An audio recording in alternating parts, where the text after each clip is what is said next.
Hello friend, नमस्कार। मेरे channel पे आप सबका स्वागत है। जय सिया राम। फ्रेंड, आज रामायण का मैं 8वां भाग लेकर आई हूँ। ऋषि विश्वामित्र ने बताया, हे राम, जनक मिथिलापुरी के राजाओं की उपाधि है जो चिरकाल से चली आ रही है। दूसरे दिन राम और लक्ष्मण अपने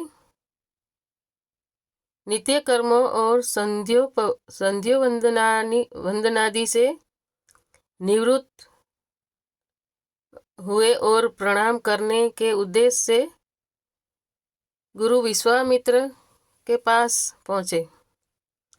वहाँ उपस्थित आश्रमवासी तपस्वियों से राम और लक्ष्मण को ज्ञात हुआ कि मिथिला में राजा जनक ने धनुष यज्ञ का आयोजन किया है। उस धनुष यज्ञ में देश देशांतर के राजा लोग भाग लेने के लिए आ रहे हैं।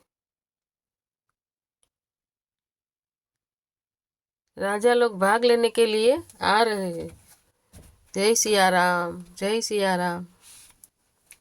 रामचंद्र ने गुरु विश्वामित्र से पूछा, गुरुदेव, इस धनुष की क्या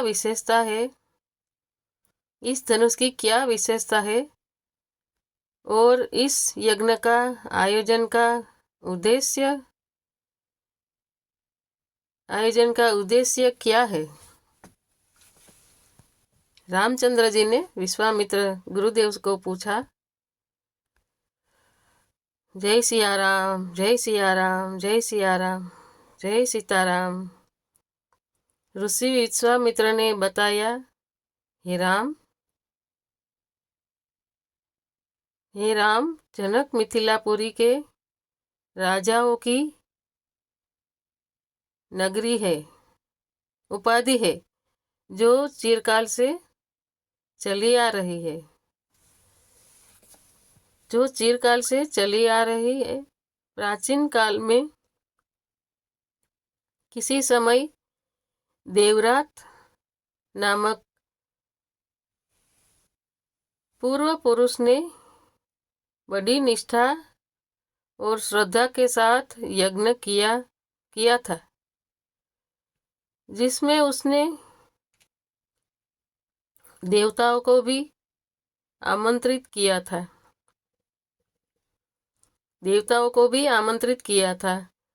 देवताओं ने देवरात के इस यज्ञ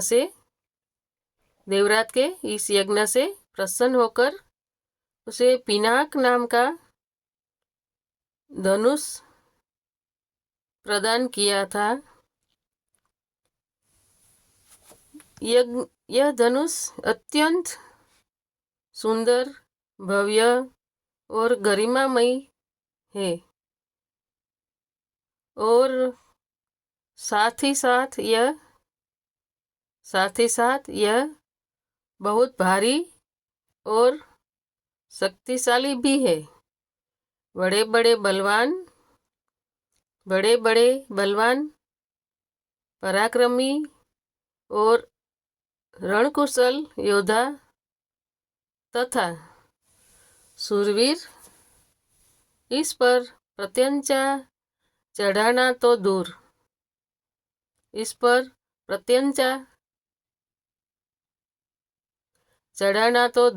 इसे उठा भी नहीं सकते। अपनी एकमात्र रूपवती एवं लावण्यमयी कन्या सीता के स्वयंवर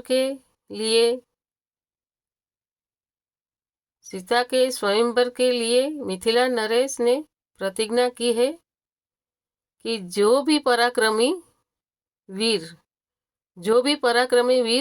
राजकुमार या राजा इस धनुष पर प्रत्यंचा चढ़ा देगा। उसके साथ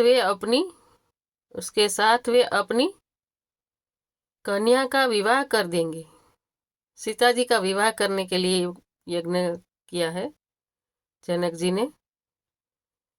अनेक देशों के राजा एवं राजकुमार भारी संख्या में इस यज्ञ में भाग लेने के लिए मिथिला नगरी पहुंच रहे हैं। मिथिलापुरी पहुंच रहे हैं। हम लोगों की भी इच्छा इस यज्ञ को देखने की है।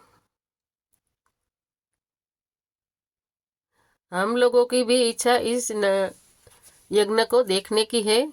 अंततः तुम भी हमारे साथ मिथिलापुरी चलो। उसे देखकर तुम लोगों को भी प्रसन्नता होगी। महर्षि का आदेश अनुसार राम और लक्ष्मण ने भी विश्वामित्र तथा अन्य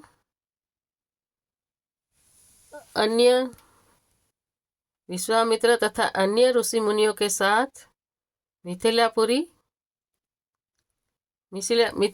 की ओर प्रस्थान किया।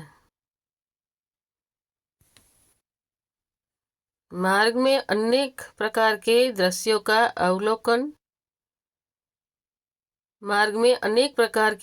का अवलोकन करते हुए वे आध्यात्मिक चर्चा भी करते जाते थे। इस प्रकार वे सोन नदी के तट पर पहुंचे। विश्वामित्र सहित सभी ऋषि मुनियों एवं राजकुमारों ने सरिता के शीतल जल में स्नान किया। इसके पश्चात संध्या उपासना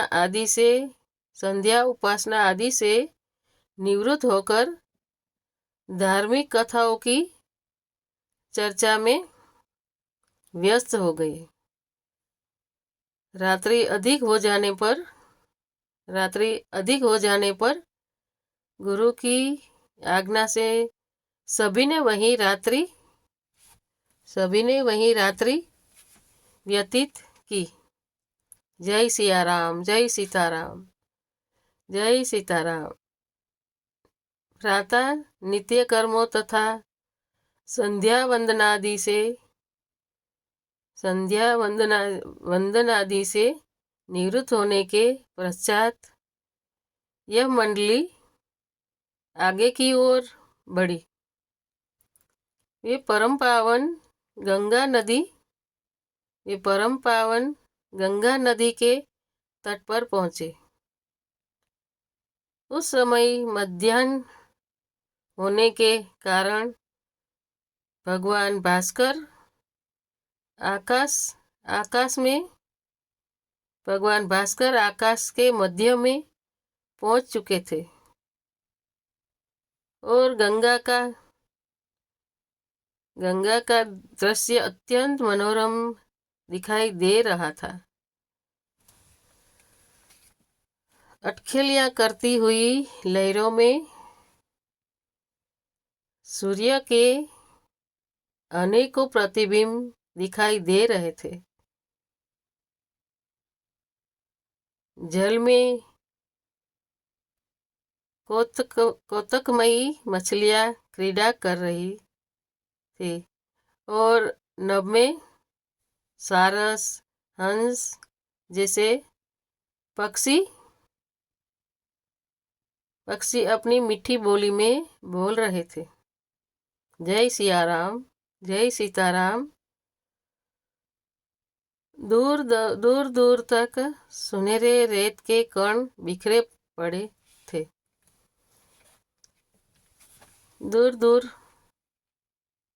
दूर तक सुनहरे रेत के कण बिखरे पड़े थे और तटवर्ती वृक्षों की अनुपमा शोभा दृष्टिगत हो रही थी। राम इस दृश्य को अपलक दृष्टि से राम देखने लगे। अपलक दृष्टि से देख रहे थे। उन्हें देखकर विश्वामित्र ने पूछा, बस इतना भाव विभोर होकर तुम क्या देख रहे हो? राम को पूछा विश्वामित्र ने। राम ने कहा, गुरुदेव, मैं सूरसारी की इस अद्भुत छटा को देख रहा हूँ। इस परम पावन सलीला के दर्शन मात्र से मेरे हृदय को अपूर्व शांति मिल रही है। भगवान, मैं आपके श्रीमुख से यह सुनना चाहता हूँ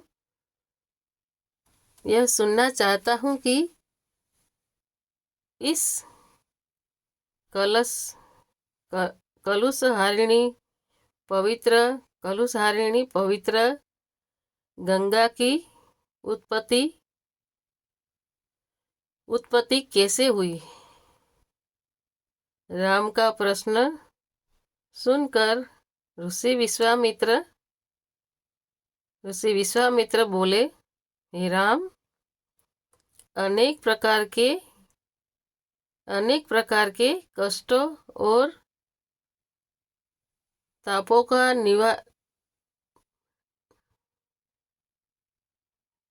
का निवारण करने वाली गंगा की कथा अत्यंत मनोरंजक तथा रोचक है। मैं तुम सभी को यह कथा सुनाता हूँ। जय सिया राम, जय सिया राम। ऋषि विश्वामित्र ने इस प्रकार कथा सुनाना आरंभ किया। पर्वतराज हिमालय की अत्यंत रूपवंती, लावण्यमयी एवं सर्वगुण संपन्न 2 कन्याएं थी। इन कन्याओं की माता सुमेरु पर्वत की पुत्री थी। मैना थी बड़ी कन्या का नाम। गंगा तथा छोटी कन्या का नाम उमा था। गंगा अत्यंत प्रभावशाली और असाधारण देवी गुणों से संपन्न थी। वह किसी बंधन को स्वीकार न कर मनमाने मार्गों का अनुसरण करती थी। उसकी इस असाधारण प्रतिभा से प्रभावित होकर देवता लोग विश्व के कल्याण की दृष्टि से उसे हिमालय से मांगकर ले गए। पर्वतराज की दूसरी कन्या उमा बड़ी तपस्विनी थी। उसने कठोर एवं असाधारण तपस्या करके शिव जी को वर के रूप में प्राप्त किया। विश्वामित्र के इतना कहने पर राम ने कहा, हे भगवान, जब गंगा को देवता जब गंगा को देवता लोग सु- सुरलोक सुरलोक के ले गए तो वह पृथ्वी पर कैसे अवतरित हुई? और गंगा को त्रिपथ त्रिपथगा क्यों कहते हैं? त्रिपथगा क्यों क्यों कहते हैं? जय श्री राम, जय सीताराम, जय सिया राम, जय गंगा मैया। राम के इस प्रश्न का उत्तर देते हुए राम के इस प्रश्न का उत्तर देते हुए ऋषि विश्वामित्र ने कहा, सुरलोक में सुरलोक में वे विचरण करती हुई गंगा से उमा की भेंट हुई। गंगा ने उमा से कहा कि मुझे परलोक में विचरण करते हुए बहुत दिन हो गए हैं। मेरी इच्छा है कि मैं अपनी मातृभूमि पृथ्वी पर विचरण करूं। उमा ने गंगा को आश्वासन दिया कि वे इसके लिए कोई प्रबंध करने का प्रयत्न करेगी। गंगा को पृथ्वी पर आना था,